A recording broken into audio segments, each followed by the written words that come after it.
Buenas tardes, amigos y amigas de Historia Debate. Vamos a comenzar la sesión de la tarde con la conferencia del profesor André Gunder Frank. Me han dejado el honor de presentarlo. Para no robarle tiempo a él, que es el protagonista, pues simplemente que sirva de entrada señalar que desde Historia Debate ya desde hace más de una década nos hemos preocupado por encontrar un paradigma común de los historiadores hacia el siglo XXI, y en este sentido, de hecho, nuestro manifiesto recoge una propuesta que apuesta claramente por la historia global como superadora de los viejos eurocentrismos. En este sentido, la obra de André Gunder Frank es una concepción holista, una coherente explicación global de la historia de la humanidad en su conjunto, donde interpreta la historia como un todo, porque está convencido que el todo es más que la suma de las partes y apuesta decididamente más por las conexiones que por las comparaciones.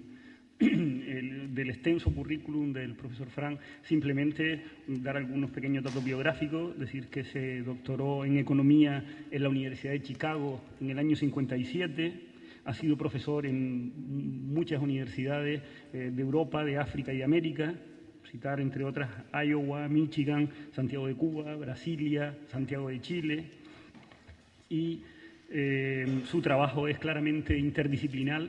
De hecho, ha enseñado en departamentos y en escuelas de historia, de economía, de sociología, de cambio social, de antropología, de arqueología, incluso recientemente en la sección de estudios internacionales. En el Social Science Citation Index existen más de 3.000 referencias a sus distintos trabajos, y esto pues mucho más amplificado ahora con Internet, que en un buscador traté de encontrar y era infinito prácticamente. Sus publicaciones las podemos hallar en 27 lenguas diferentes, una treintena de libros con unas 130 ediciones, y sus artículos pues superan los 350. Me parece especialmente importante también, aparte, en fin, que probablemente la mayor parte de los de aquí pues conocimos bien su obra ya desde fines de los 60, con todo aquello donde nos reveló que se iba profundizando en el subdesarrollo en lugar de salir del subdesarrollo. Pero su último libro, del año 98, es Reorient Global Economy in the Asian Age, que se publica, como digo, en el 98 en inglés, y han aparecido distintas traducciones, entre otras. Me resulta sorprendente en chino, en japonés, y parece que lo están traduciendo al coreano incluso. Y aquí hace un análisis de la economía global pues en todo el periodo de la modernidad, ¿no? Desde 1400 al año 1800. Actualmente es associate en la Luxembourg Institute for European and International Studies, visiting professor en la Universidad di Calabria, el Departamento di Sociología, y es senior fellow en la World History Center, Northeastern University de Boston. Sin más preámbulos, le paso a dar la palabra al maestro. Gracias, me menospreciaste, ¿eh? Tengo 1000 publicaciones.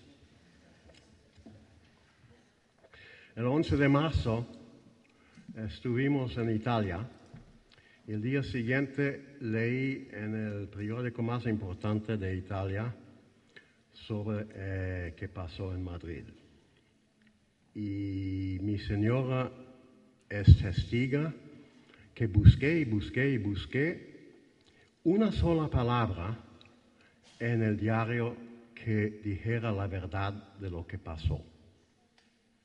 En vez de eso, que no había ninguna, en vez de eso, hablaron puras tonterías con membrete el día de Aznar, y citaron al ministro de Justicia de la Unión Europea, un portugués, que su país tiene 500 años de colonialismo detrás, un portugués que dijo que eso fue un ataque a nuestra civilización, a nuestra democracia, a nuestras libertades, a nuestros valores. Bueno, el pueblo español entendió mucho más y echó a Aznar y el trío del las Azores. No he hecho a los otros dos, lamentablemente, pero a uno.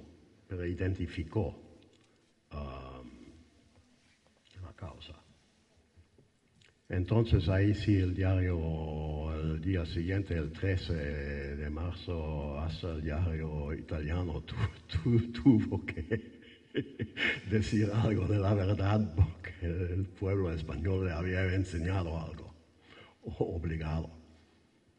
El 11 de septiembre, martes 11 de septiembre, estuve tratando de sacar pasaporte de mi compañera Marta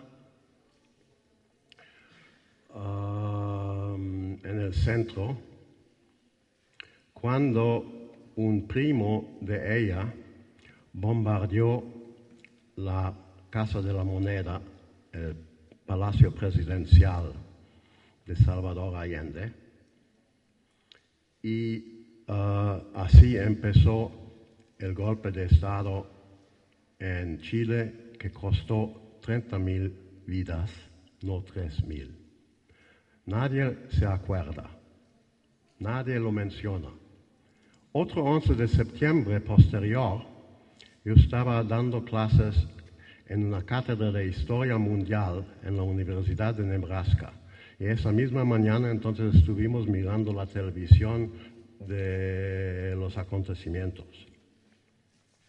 Les pregunté a los alumnos sobre aquel otro martes 11 de septiembre. Ninguno nunca había oído hablar. Es peor, les conté, ninguno fue capaz de hacer la menor relación entre un martes 11 de septiembre y el otro. Incapaz de ver ninguna relación. Eso nos dirá algo sobre estudiantes de historia y acaso de profesores y la profesión de historia. ¡Qué espanto!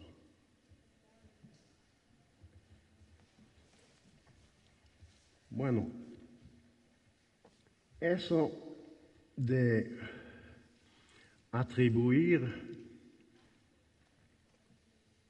lo que pasó la primera vez y la segunda, los dos 11, a civilización,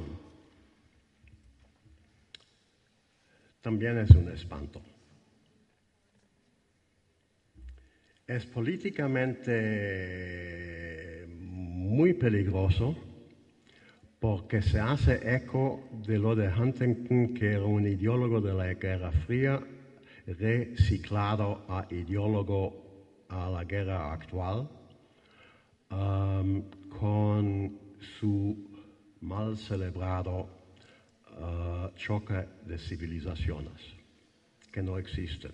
Y él inventó de su cabeza cuáles son. Y que Blair y Bush andan todos los días diciendo que están defendiendo la civilización, por la cual se entiende, quieren decir civilización occidental, la misma que mató 100 millones de personas en guerras en el siglo XX, que son más que en toda la historia humana anterior, en un siglo.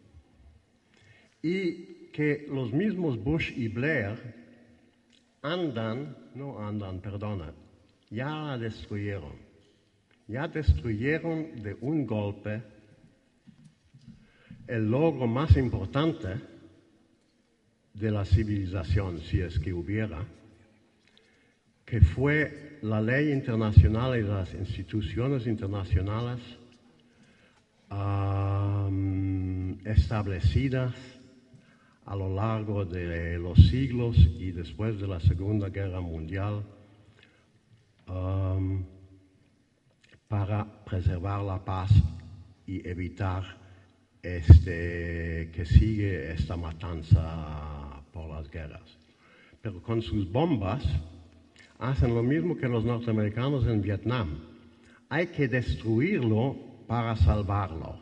Hay que destruir la civilización para salvarla. Oigan, no usan nunca más, por favor, el término civilización y mucho menos civilizaciones, porque es peligroso políticamente y es absolutamente falso históricamente. Nunca hubo. Espero volver a eso. Pero para empezar, Toynbee, por ejemplo, el gran historiador, supuestamente de historia del mundo, primero encontró 23 civilizaciones, después 21, después 19. El hombre que hizo su biografía, William McNeill, los redujo a 3. Y 25 años más tarde, al mirar hacia atrás a su libro sobre el crecimiento del Occidente y a la vez también escribir el prólogo a un libro mío sobre el sistema mundial, 500 años o 5000, gracias a McNeill, encontró que se había equivocado y que había una sola, un sistema solo desde hace miles de años. ¿Acaso le enseñé hasta yo algo a él? Bueno, entonces, como estamos aquí para hacer no historia, sino historiografía, metodología de la historia, les voy a proponer algunas reglas. Proponer, no imponer. Algunas reglas derivadas de otros historiadores y de mi experiencia propia. Antes de eso, les propongo un juego, un puzzle, un reto que hice a mis estudiantes italianos, que todos habían estudiado, por supuesto, sobre el Renacimiento, yo jamás. Y hice que lo hicimos con papelitos, ustedes lo hacen nomás en la cabeza. ¿Cuáles son las causas, o por lo menos las circunstancias del Renacimiento? Espero volver. Todos dieron la misma respuesta o variantes sobre la misma respuesta, menos uno que fue yo. Llegaré a la mía más tarde, mientras que ustedes piensan a ver si tienen la misma respuesta que los italianos. Bueno, reglas. La primera regla es hacer como yo digo, no como yo hago. Lo mismo vale, lamentablemente, para Marc Bloch, que se escuchó ayer sobre él, y sobre Otto Ranke. Bloch, el decano de historia francesa o europea, y Ranke, el decano de historia alemana y europea, que Bloch dijo, lo pongo en español inmediatamente, no hay historia de Europa, sino solamente historia del mundo o mundial. Y Ranke, que nos decía, escriban la historia como realmente fue, no hay historia sino historia universal. Haga como dicen, no como hacen, porque ninguno de los dos, ni tampoco Toynbee, hizo lo que dijeron. Todos hicieron una historia totalmente eurocentrista,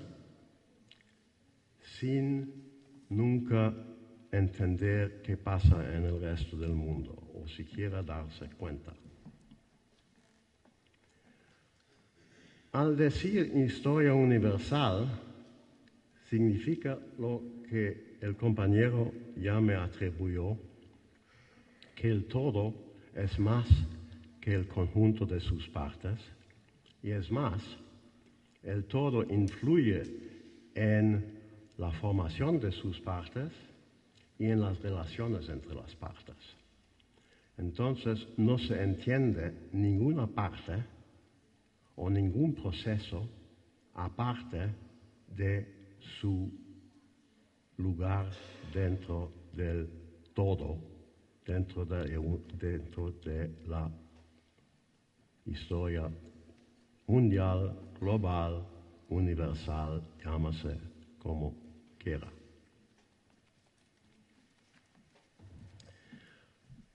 Derivo otra regla de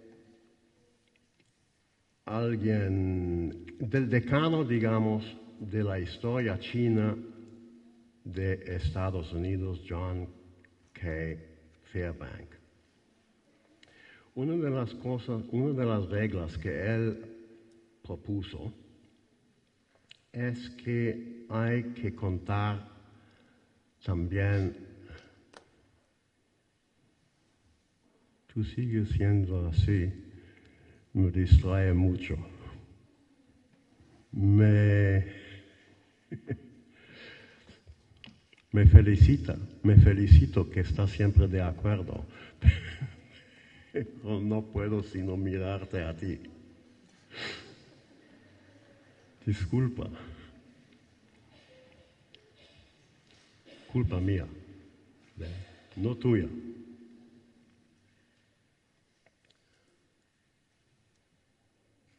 Que también contar como uno mismo escribe la historia, porque al escribir la historia uno mismo es parte de la historia. Entonces, en parte, eso también lo voy a hacer, empezando con decir que mi hijo Paulo me regaló un libro, precisamente el último libro de Fairbank, que apareció una semana después de su muerte, en el cual mi hijo Paulo, doctorándose también en Harvard, donde ejerció Fairbank, doctorándose en historia ahora, escuchen, en historia china,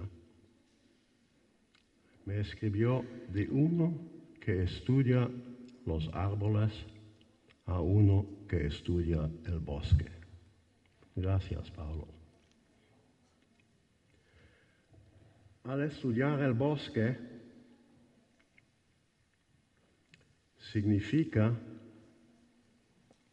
que en el bosque no hay civilizaciones, porque todas las civilizaciones crecieron uno en contacto con el otro, uno influyendo a las otras, por algo que alguna vez escribí un libro que se llama La centralidad de Asia Central, en la cual quise mostrar cómo Asia Central no fue tan solo la conexión entre las civilizaciones exteriores a Asia exterior, digamos Asia del este, del sur, del oeste, sino que los mal llamados bárbaros contribuyeron siempre al llamado desarrollo de estas civilizaciones. Otro motivo por qué históricamente abandonar por razones históricas, abandonar esta apelación, ese concepto. Otra regla de Fairbank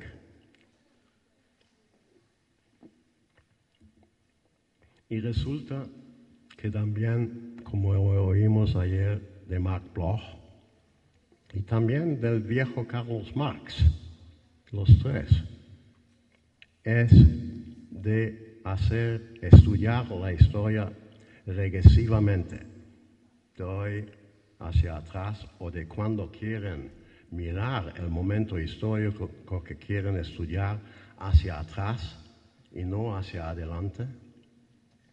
Porque si quieren hacerlo hacia adelante, tienen que empezar con un momento arbitrario y preguntarse, o dejar de preguntarse y entonces fallar, de cómo se llegó a este momento del comienzo de la historia que quieren contar. Entonces, mejor empezar desde el fin y ir hacia atrás hasta donde alcanzan sus esfuerzos y los hechos disponibles históricos y arqueológicos.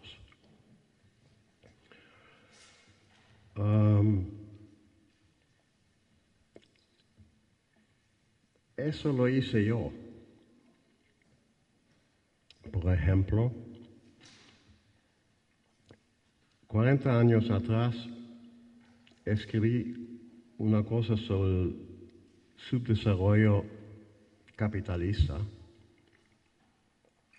y empecé arbitrariamente, resulta, con 1492, fecha conocida, yendo hacia adelante. Años después se me pidió hacer un comentario a un libro de Janet Abreu-Lugold sobre el siglo XIII, en el cual ella dice que había un sistema mundial del siglo XIII. Si es que hubo, el sistema mundial que yo dije que había empezado en el 1492 y Wallerstein también, o 1450, si es que hubo en el siglo XIII, entonces ¿por qué no también antes? Pensé, bueno, quizás ya existió en el año 1000. En efecto, sí. Y yendo hacia atrás, llegué por lo menos hasta 3000 antes de Cristo, 5000 años, eso del título de mi libro. Y desde entonces, con un compañero, Bill Thompson, he ido más atrás, al cuarto y quinto milenio antes de Cristo, descubriendo que hubo ciclos largos de más o menos 500 años cada uno, de la mitad de auge y la mitad de declive o crisis, como que hubo una crisis semi-global después de 1750 antes de Cristo y la otra aún mayor de edad negra después de 1200 antes de Cristo a 1000 o poco más antes de Cristo, en que desaparecieron la escritura, casi toda la cultura, y en un ámbito que incluyó casi todo afroasiático. No sé cómo se dice en la ciudad, el mundo afroasiático, que fue en la misma cadencia de un ciclo casi mundial, no incluyendo todavía al llamado Nuevo Mundo o Occidental hasta después del 1492, que yo pensé que empezaba con eso.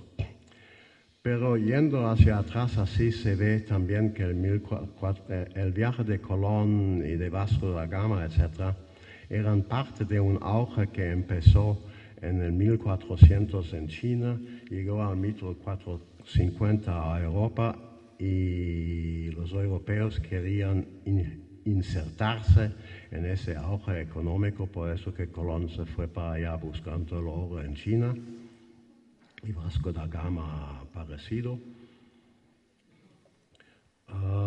Entonces que esa mal llamada expansión europea era el resultado realmente ya de su desconexión de Asia, lo que también lo fue el feudalismo después de la decaimiento de Roma, o mejor dicho, la parte occidental del Imperio Romano, porque la parte oriental bizantina participó en el auge que hubo después de 500 después de Cristo. Vuelvo atrás por un momento, que hubo un auge panasiato europeo, africano, entre 200 antes de Cristo y 200 después de Cristo, en que participaron el Imperio Romano, el Imperio Han chino, el Imperio Kushan indio, el Imperio Parthiano persio y después el Imperio Aksum africano oriental, todos a la vez. Y hay un historiador norteamericano que comprobó que durante un periodo que él estudió, cambio político en China tuvo repercusión económica inmediata en el Imperio Romano. O sea, si había una historia global en aquel tiempo, con mayor razón en nuestros días o en el entremedio. Después vino el decaimiento de todos esos imperios entre 200 y 500 después de Cristo, y después nuevo auge en Asia que empezó con el China de la dinastía Tang y fue llevado por toda Asia por los turcos del este y oeste, pero que apenas llegó a Europa occidental de Carlomagno, y era la desconexión de Europa de ese auge que en el siglo XIX posteriormente se vino mal llamando feudalismo, el tema preferido de estudio de Mark Bloch.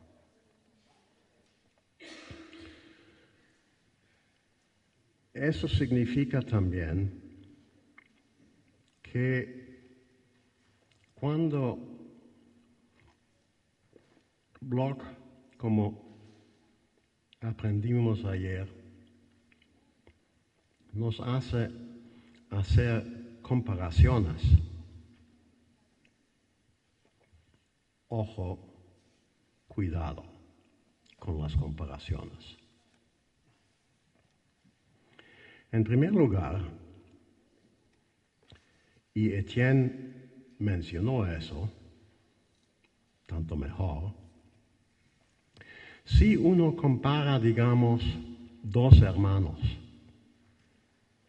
que crecieron juntos, uno influyendo en el crecimiento del otro, y los padres influyendo en el crecimiento o desarrollo de los dos. Entonces, si tú quieres sacar alguna conclusión en cuanto a causación de tus comparaciones, a partir de las semejanzas y las diferencias que tú encuentras, ese raciocinio está muy limitado por el hecho que las dos cosas, civilizaciones, naciones, pueblos, procesos, etc., que tú estás comparando, realmente son conectados e interrelacionados, se habían influido uno sobre el otro. Entonces, tú sacas o muy poco jugo o el jugo falso, analítico e histórico de la comparación. Es peor. Bloch recomienda inclusive, y aquí estoy poniendo la historia al debate,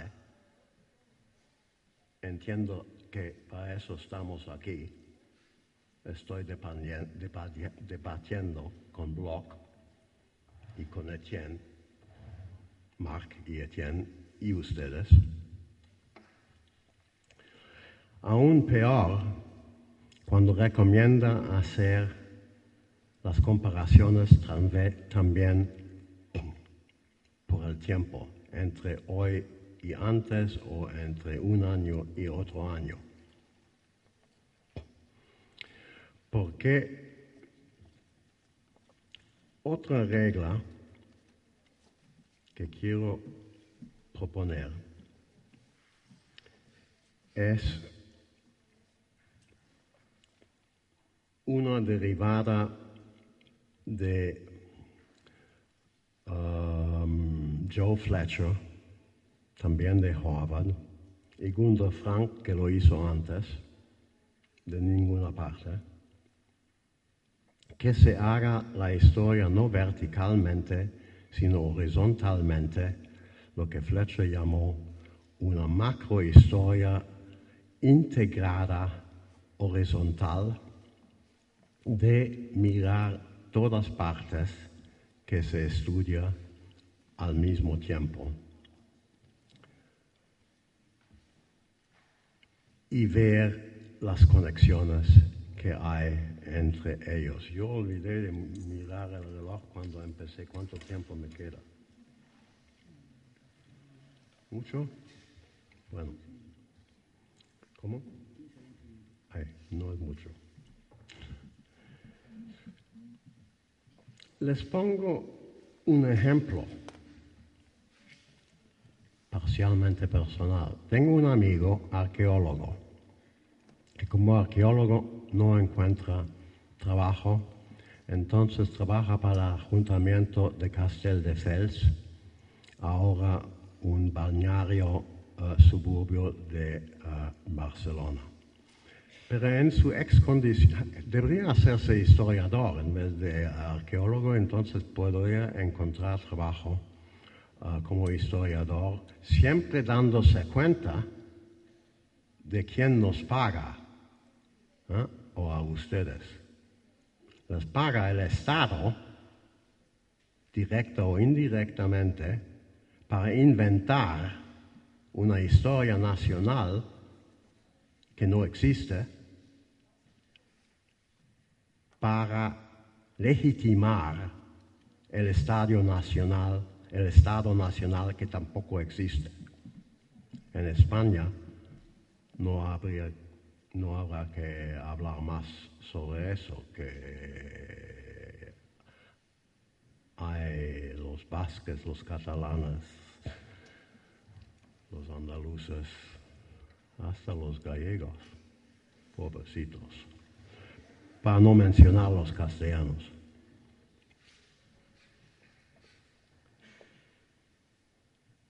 Me perdí.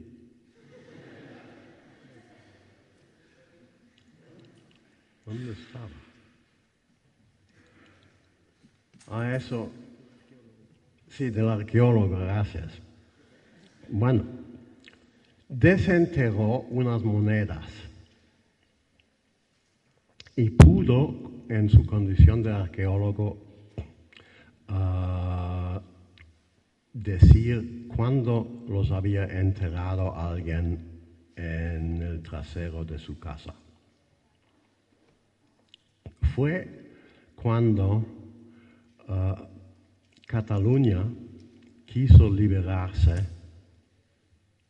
de Castilla y al mismo tiempo también quiso liberarse el Portugal.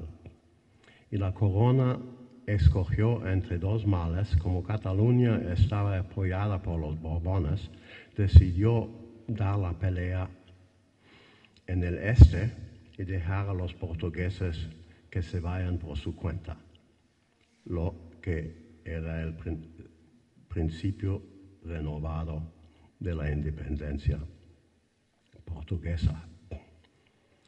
Eso conllevó a que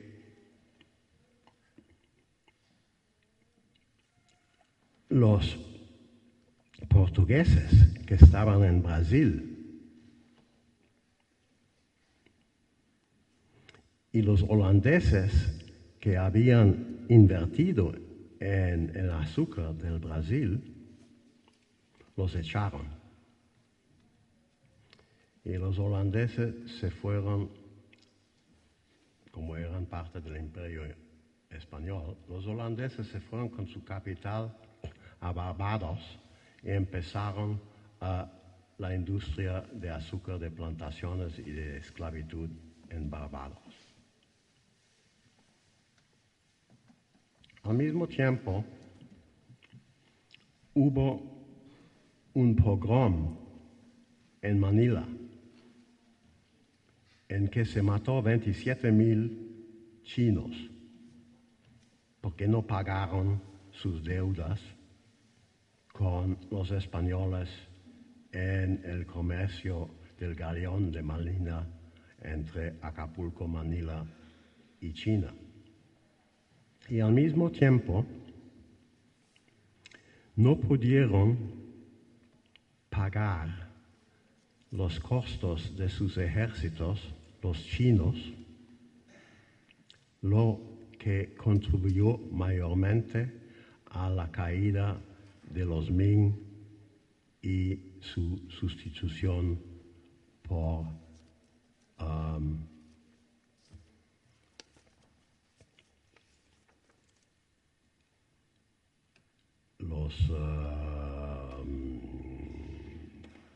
ya no me acuerdo de nada, los que vinieron de Manchuria posteriormente. Y no pudieron pagar el costo del ejército los ingleses, lo que condujo a la revolución de Cromwell. Y no pudieron pagar el costo del ejército los castellanos, lo que condujo a su inhabilidad de pelear en dos frentes y dejar que los portugueses se vayan por su cuenta. Todo eso pasó en el año 1640 o entre 1640 y 43, en el cual ese fulano en Castelldefels había enterrado sus monedas por la guerra que le estaba llevando Madrid contra Barcelona. ¿Y por qué?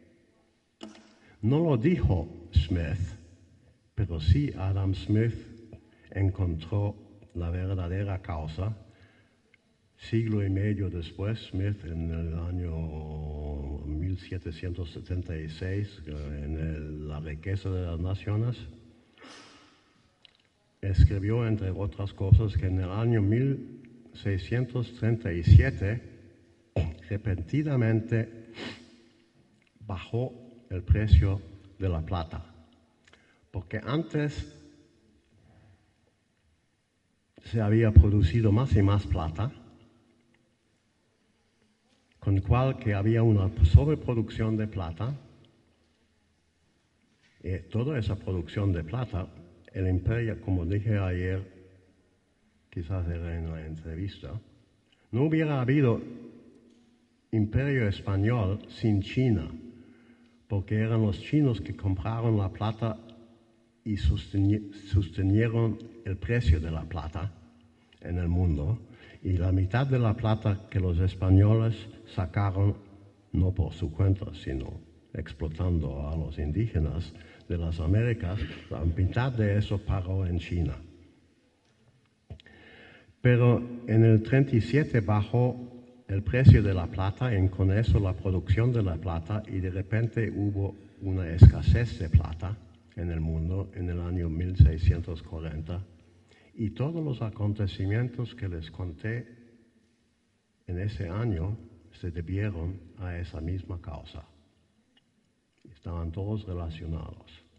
Si hubo una economía mundial y una globalización, un globalismo en el año 1640, por el mundo entero, con mayor razón desde entonces. Así que la globalización no viene de 10 años atrás, viene de miles de años atrás. Toma una forma hoy de americanización, norteamericanización, como ayer se dijo. Bueno, algunas de esas reglas las estoy tomando de un libro de un muy amigo, Dan, que escribió un libro sobre un resumen. No lo escribió, lo co-dirigió sobre la nueva historia mundial, New World History, mostrando qué es lo que realmente se hace. Yo le hice una crítica diciendo que ninguna de las cosas que se hace realmente es historia mundial, porque según mi historia mundial debe ser historia del mundo en el mismo sentido que historia francesa es historia de Francia, historia mundial debería ser historia del mundo, y ninguno de los que escriben en ese libro hacen historia mundial. Hacen de pedacitos y hacen comparaciones, etcétera, etcétera. Y también, por supuesto, siendo políticamente correcto todavía, hay que tomar en cuenta el género. Pero para hacerlo, no basta agregar mujeres y agitar la historia para hacer una historia genérica. Hay que incorporar el género en el análisis histórico.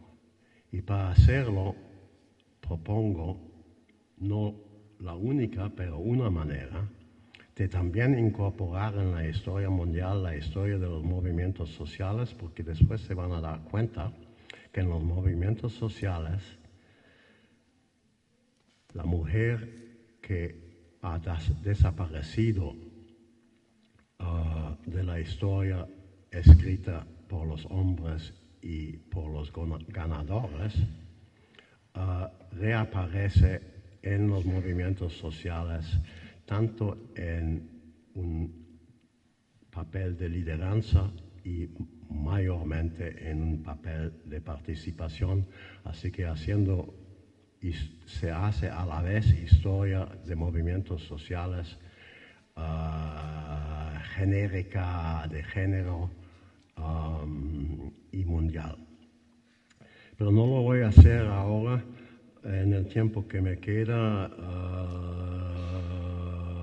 que me vengan encima las muchas mujeres en la sala. Veo que hay más mujeres que hombres y les felicito. Es insólito, de que haya más mujeres que hombres.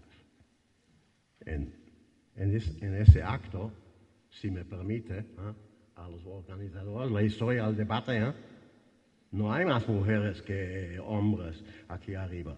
Siempre hay menos, hasta ahora, o por lo que veo, pero espero que me equivoco.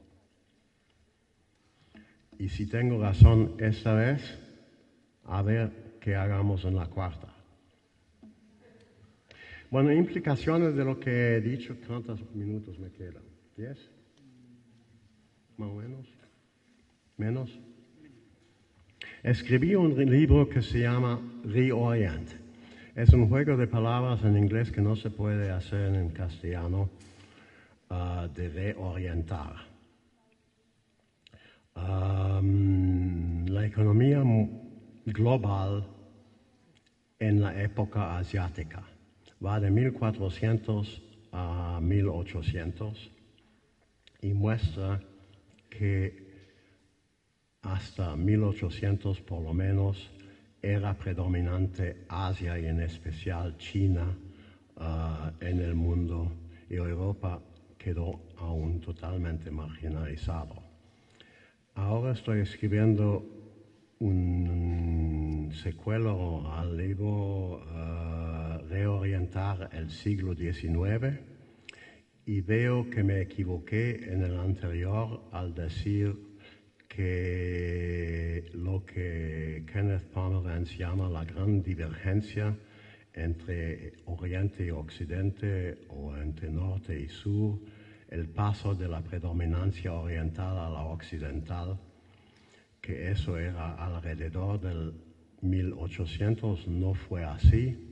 Ahora veo que no fue nunca antes de mediados del siglo XIX y realmente no hasta 1870.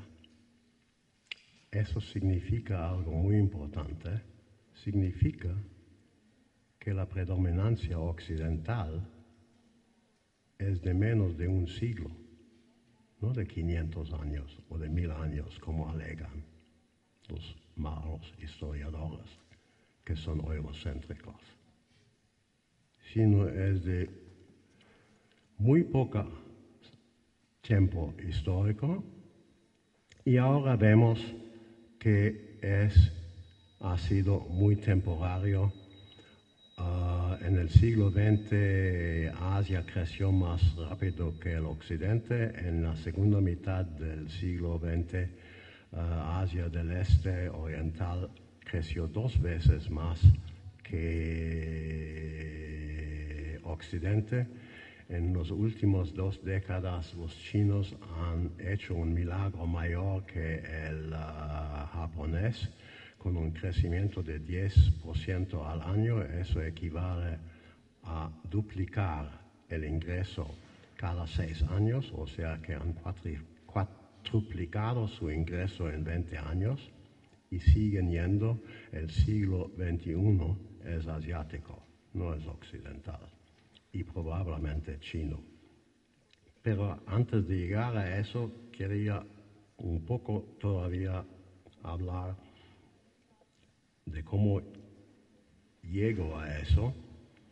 En el libro de Reorientar hago una crítica a la historiografía y historia recibida de Marx a Braudel, Marx y Weber a Braudel, Wallerstein y Frank, Fórmula 1. Ese libro que mencioné que hice empezando con 1492 sobre el capitalismo, etc.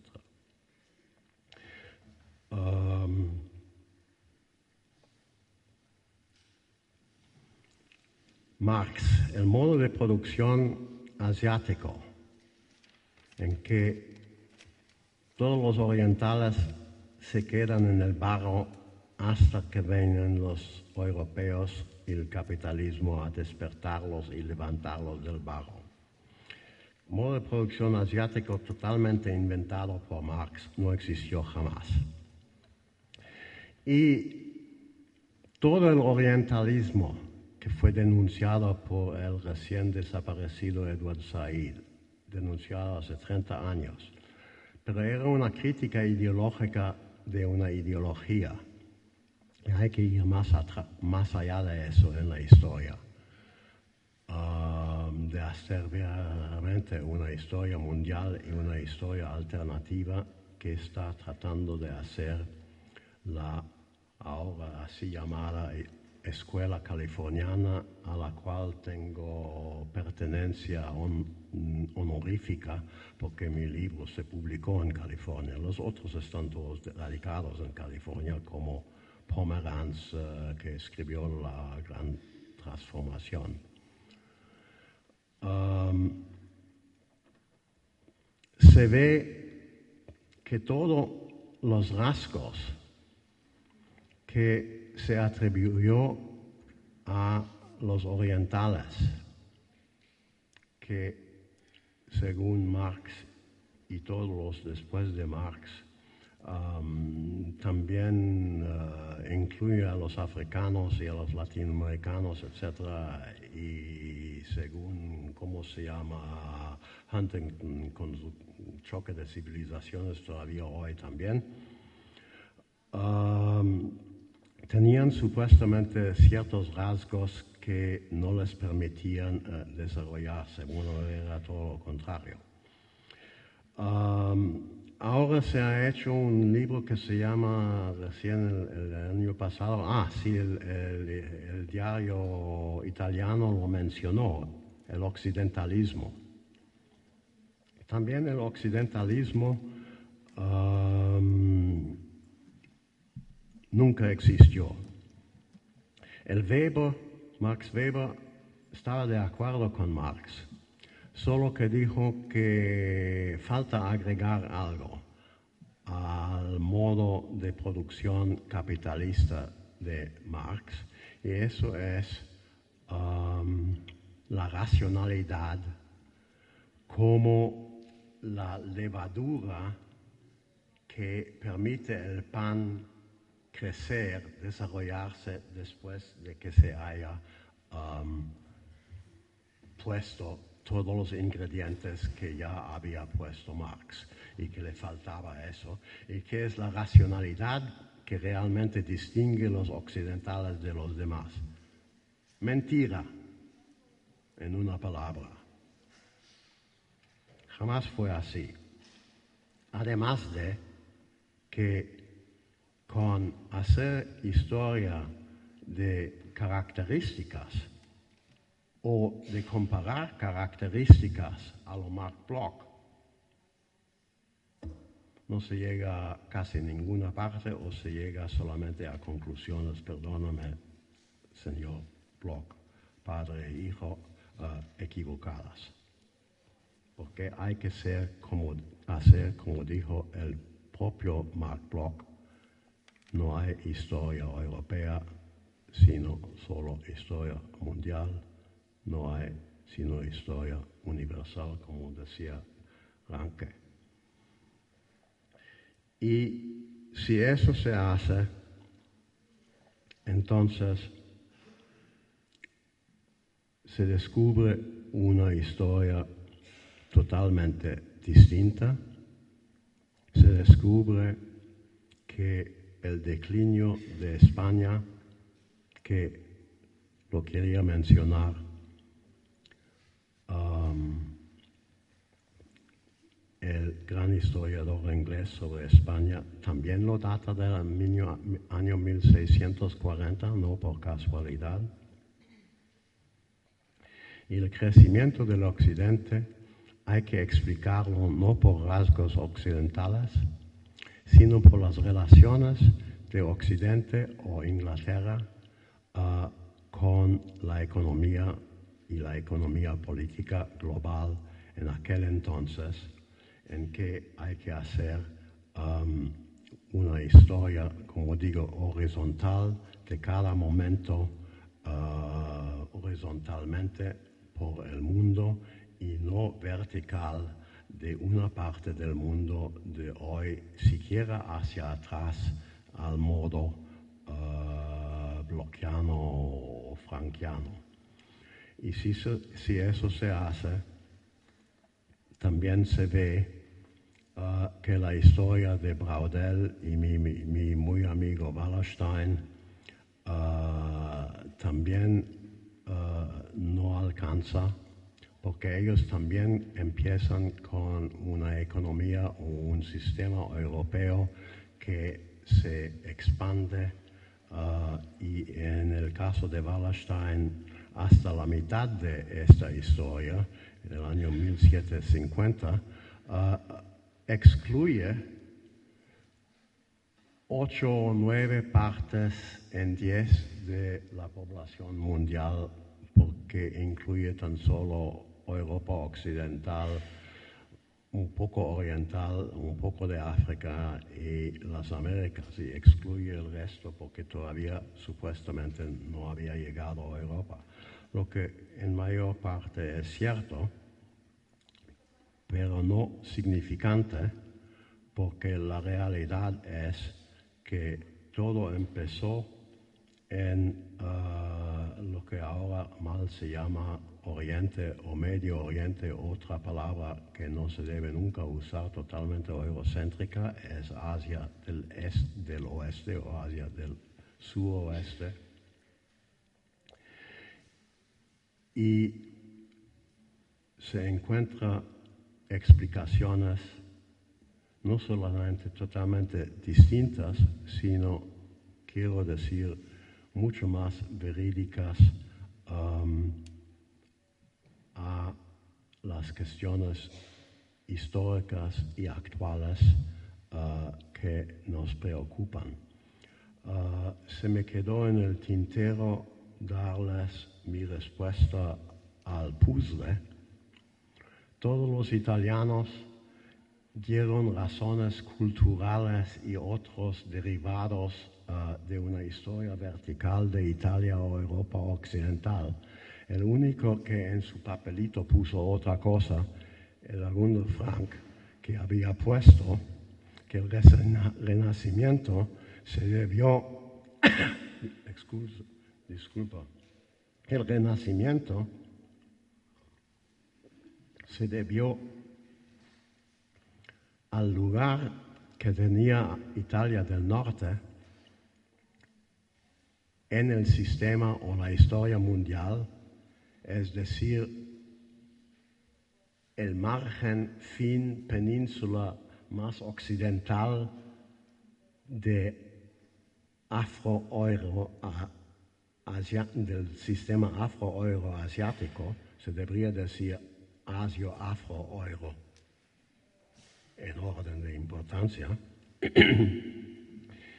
y que el Renacimiento en Italia se debió a cambios que empezaron en China y se trasladaron por la pertenencia del norte de Italia a esta historia, a ese momento histórico mundial. Gracias.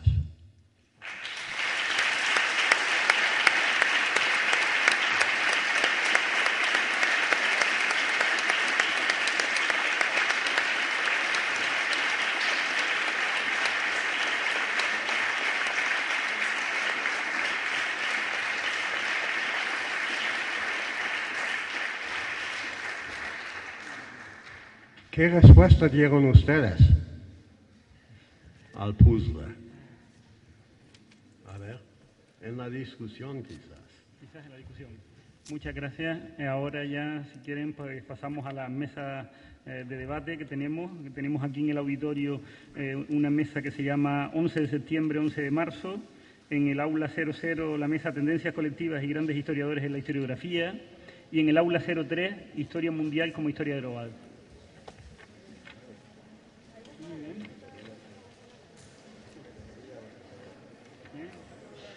Bien.